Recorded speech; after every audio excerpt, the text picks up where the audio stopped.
Senator Eric Schmitt. Gentlemen, welcome to the show. Assembled brain power matched only when Thomas Jefferson had dinner alone, or something like that. I think that's what somebody once said. I'm just paraphrasing.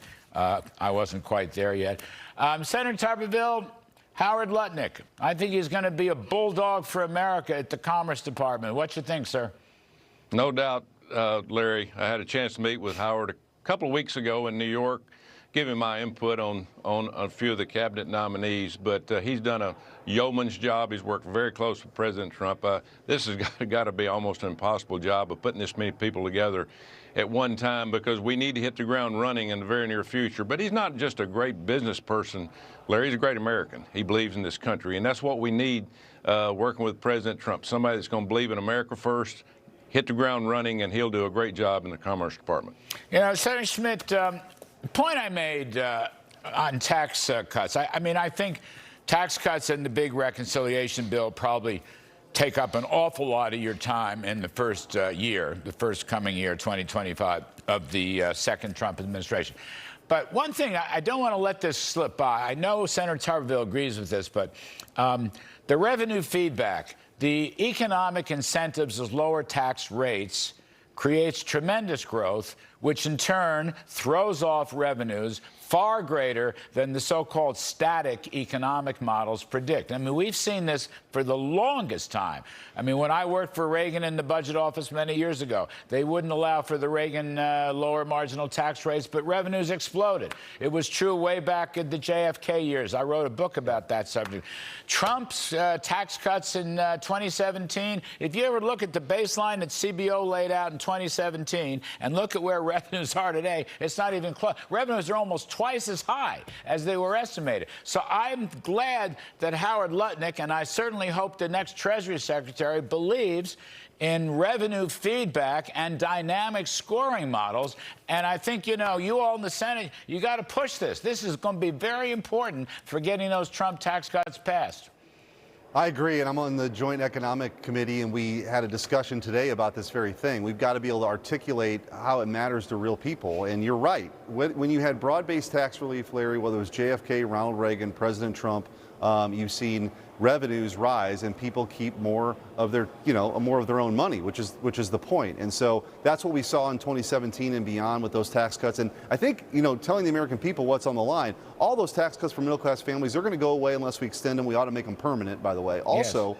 The pass-through companies, all those small businesses that aren't organized as C-corps, as corporations, the mom and pops that are LLCs or closely held businesses or S-corps, whatever it is, they received a tax cut for the first time under that bill also. So we got to make sure we're doing right by them. And I think if we do all those things and do them early, our economy is going to soar. You know, Senator Tuberville, I think you got to rough up the CBO and the Joint Tax Committee. Now, I'm saying that in a metaphorical sense. Of course I am. But I think somebody's got to hold them to it. Take a look at their estimates, the Joint Tax Committee and the Congressional Budget Office. Take a look at what they said would happen in 2017. And then inside the 10-year window, we're not past that, right? This is 24. We're entering fiscal 25. Take a look at the actual.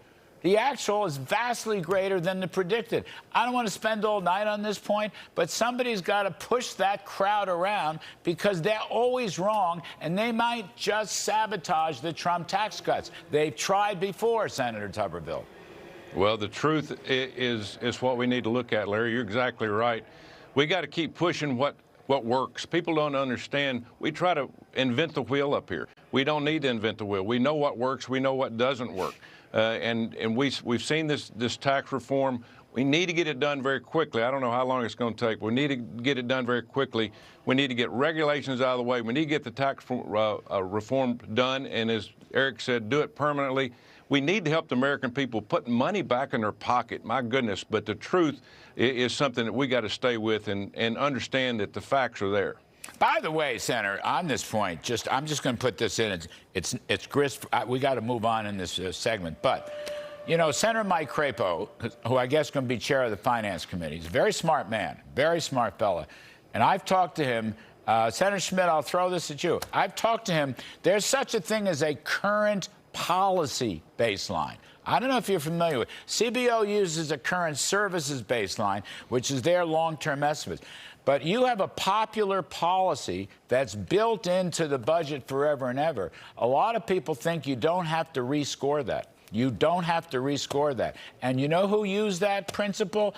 That well-known unsupply sider, Barack Obama, okay? You got to talk to Mike Crapo about that. I'm telling you, there's precedent. Don't need to score the corporate tax cuts anyway.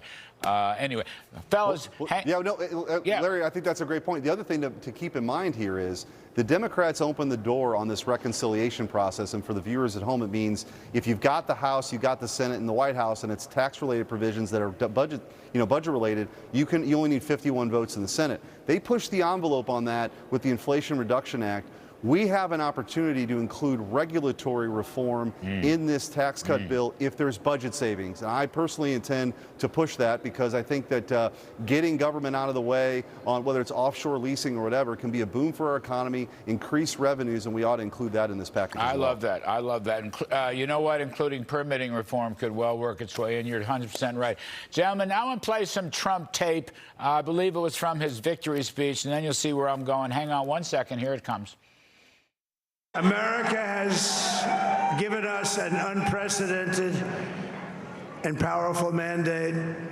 We have taken back control of the Senate. I mean, the number of victories in the Senate was absolutely incredible. And you have some great senators and some great new senators. And it also looks like we'll be keeping control of the House of Representatives. All right, promises made, promises kept, 3 House sweeps, terrific thing. Senator Tuberville, I'm worried about Matt Gaetz, and I'm worried about Pete Hegseth. And I'm worried that, I know there'll be opposition, I get that, but I'm worried particularly about Gaetz. You've got the word of a convicted felon now in his serving out an 11-year prison term right now, and his 2 prostitute lady friends, okay? They seem to be the principal attackers for Matt Gaetz. Now, I don't know everything there is to know about this. I've spent time with Molly Hemingway, who's a brilliant journalist who has written a lot about this, but I have some feelings. I don't think a lot of people in the Senate want Matt Gaetz just because he's a tough-minded conservative who's going to protect Donald Trump from any kind of nonsensical lawfare and weaponization, you know, Russia, Russia, Russia, and all that's garbage. What do you think about that? What kind of shape is the Gaetz thing in, and what to do about it, if anything? Well, first of all, no matter who President Trump picks, the media are going to hammer him every day. You know, we've all been around pretty long, Larry. It doesn't make any difference. If you're a Republican, you got to fight your way through all this. If you remember Clarence Thomas and Brett Kavanaugh, we're going to look at facts, not rumors. There's more rumors up there going around about Matt Gaetz and Pete Hegseth, and even all of them will have some kind of rumor when it comes down to it. But we've got to look at facts. But we've got to help President Trump. He's not going to pick somebody that's a criminal. He's not going to do that. He's going to vet everybody, and he's done that. I'm looking forward to working with all of them. I'm looking forward to backing all of them as long as the facts are there. Yeah, Senator Schmitt, I mean, will Gaetz get a fair hearing? I know he's going to go office to office. You know, as you know, sir, he served on the Judiciary Committee for his many terms. I know he's a sharp-tongued conservative. I don't know. These allegations seem to crop up. You know, it's kind of, this is what happens. It was the Justice Department, the weaponized lawfare Justice Department of Joe Biden and Merrick Garland that originally put this stuff out. And, sir, they couldn't find anything, so they dropped the charges. They left it be. Now, that tells me there's something fishy going on here. And the question is, Gaetz get a fair hearing? I do. I think I'm more bullish on this, maybe, Larry, than some others right now, because I happen to believe that President Trump ran on the idea that he and a band of disruptors were going to come to Washington and take on permanent Washington. And the reforms that we need aren't just in legislative changes. The reforms have to come from, you know, change agents that are leading those agencies. And so I think that President Trump has the right to pick these nominees that are going to go in and shake things up. And so, look, and no one should be surprised by that.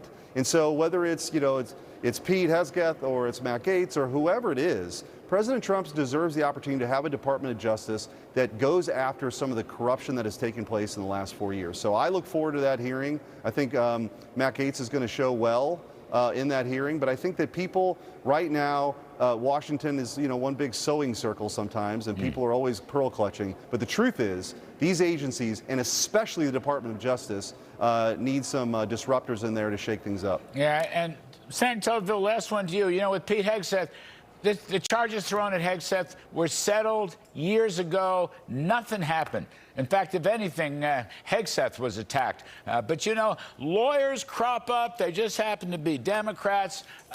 Lawyers find reasons. They find women. The Me Too movement was that nothing ever happened. Now, all of a sudden, the Washington Post is running stories gleefully about Hegseth. There's no finer person than Pete Hegseth. I know him. I've worked with him here at Fox. You know him. Decorated military man.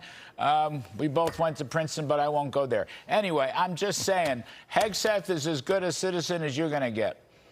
Exactly, and our military needs an overhaul. We can't wait around, Larry. We're looking down the barrel of a gun with a world war with Russia because what President Biden has done in the last few days. We have to take control of our military and get back to the nuts and bolts of what made our country strong, and that was a strong, fearful military that people feared every day. All right, terrific stuff. You gentlemen are actually better than Thomas Jefferson. I just say that.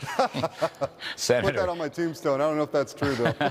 I can attest to it, more or less. Senator Eric Schmitt, Senator Tommy Tuberville, thank you both ever so much.